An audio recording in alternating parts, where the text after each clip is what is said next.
Om Swastiastu. Halo semuanya, di video kali ini saya akan memaparkan secara singkat sejarah Super Semar, piranti perpindahan Orde Lama ke Orde Baru. Perkenalkan, nama saya Gede Prema Mahatayasa, nomor absen 5 dari kelas 10 perwakilan 1.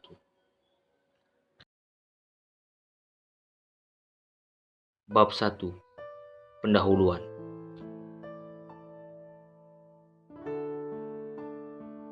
Teks Super Semar adalah surat perintah yang ditandatangani oleh Presiden Soekarno pada tanggal 11 Maret 1966 yang berisi mandat kepada Letjen Soeharto selaku Panglima Komando Operasi Keamanan dan Ketertiban untuk mengambil tindakan yang dianggap perlu untuk mengatasi situasi keamanan dan kestabilan pemerintahan yang buruk pada masa pembersihan pasca peristiwa G30 SPKI.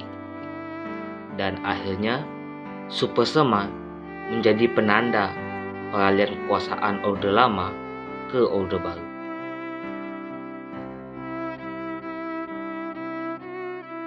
Bab 2. Latar belakang.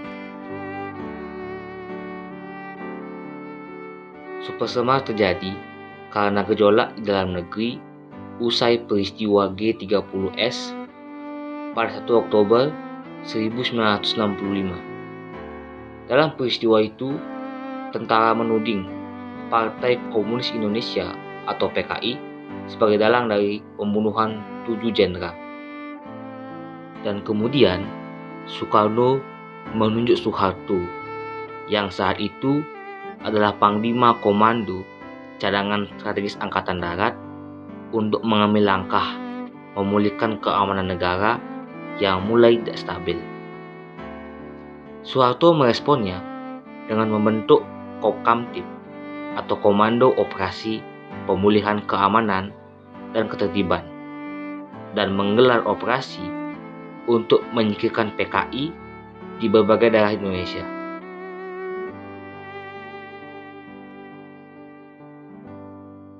Bab 3. Tujuan. Ketika Soekarno melantik Kabinet Bikora di Istana Merdeka, di tengah-tengah demonstrasi mahasiswa yang menentang pelantikan, terlihat pergerakan pasukan tanpa rencana di sekitar istana. Pasukan ini merupakan pasukan Kostrad di bawah pimpinan Mayor Jenderal Kemal Idris yang hendak menahan menteri-menteri yang diduga terlibat dalam gerakan 30 September. Soekarno disarankan untuk meninggalkan pertemuan itu dan kemudian ia melakukannya dengan pergi ke Istana Bogor, 60 km ke Selatan Jakarta dengan helikopter. Sore harinya, 3 jenderal TNI yaitu Majen Basuki Rahmat, Brigjen Muhammad Yusuf, dan Brigjen Amir Mahmud mengunjungi Soekarno dan kemudian mereka pergi dengan mengantongi Super Semar yang sudah ditandatangani yang kemudian diserahkan kepada Soeharto. Bab 4. Isi. Selama ini telah beredar 3 versi terkait Super Semar, yang mana tak satu pun ada yang asli. Ketiga versi itu datang dari Pusat Penerangan atau Puspen TNI AD, Sekretariat Negara, dan juga Akademi Kebangsaan.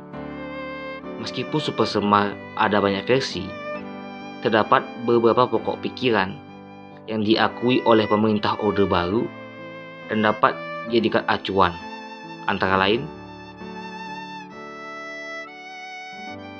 mengambil tindakan yang dianggap perlu demi terjaminnya keamanan, ketenangan, serta kestabilan jalannya pemerintahan dan revolusi, serta menjamin keselamatan pribadi, pimpinan presiden atau panglima tertinggi, atau pemimpin besar revolusi dan atau mandataris MPRS demi untuk keutuhan bangsa dan negara Republik Indonesia, dan melaksanakan dengan pasti segala ajaran pemimpin besar revolusi.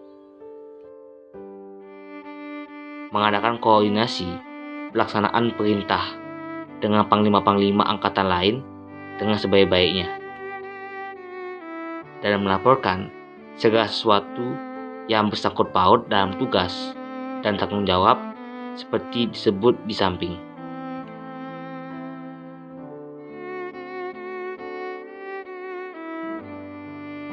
Bab 5. Kontroversi.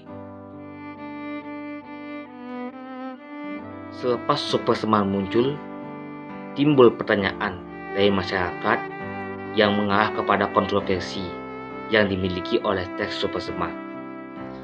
Diduga kuat ada pihak-pihak yang bermain di balik penciptaan teks Super Semar pada tahun 1966 lampau tersebut. Contohnya adalah seperti ini. Menurut penuturan salah satu dari ketiga perwira tinggi Angkatan Darat yang akhirnya menerima Super Semar, ketika mereka membaca kembali surat itu dalam perjalanan kembali ke Jakarta, salah seorang dari mereka berkomentar, "Loh, ini kan perpindahan kekuasaan." Kemudian, naskah asli Super Semar menjadi tak jelas karena beberapa tahun kemudian naskah asli surat ini dinyatakan hilang, dan tak jelas hilangnya surat ini oleh siapa dan di mana, karena pelaku sejarah peristiwa lahirnya Super Semar ini sudah meninggal dunia. Dan belakangan, keluarga Muhammad Yusuf mengatakan bahwa naskah Super Semar itu ada pada dokumen pribadi Muhammad Yusuf yang disimpan dalam sebuah bank.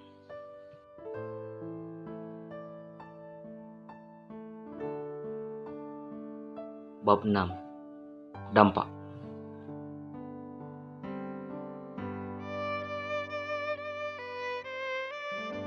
Adanya Super Semar menimbulkan beberapa dampak. Dampak-dampak tersebut sebagian besar berasal dari segi politik, hukum, dan keamanan negara Indonesia. Dampak-dampak tersebut antara lain, Super Semar menyebabkan kedudukan Soekarno sebagai Presiden RI kian tergerus, sementara Soeharto kian menguat posisinya. Soeharto membubarkan Partai Komunis Indonesia dan menangkap para menteri yang diduga terlibat dalam G30 SPKI.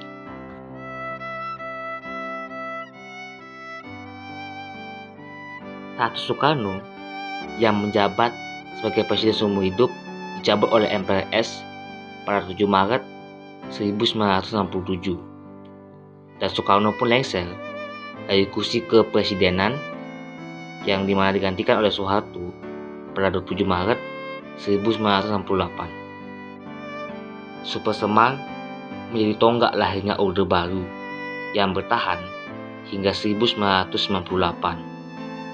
dan hubungan Indonesia dengan Amerika Serikat dan Malaysia pun menguat, dan Indonesia kembali bergabung dengan PBB. Sekian video dari saya. Terima kasih telah menonton sampai saat ini. Jika ada kesalahan kata, saya mohon maaf. Saya akhiri dengan Parama Sandi. Om Santi Santi Santi.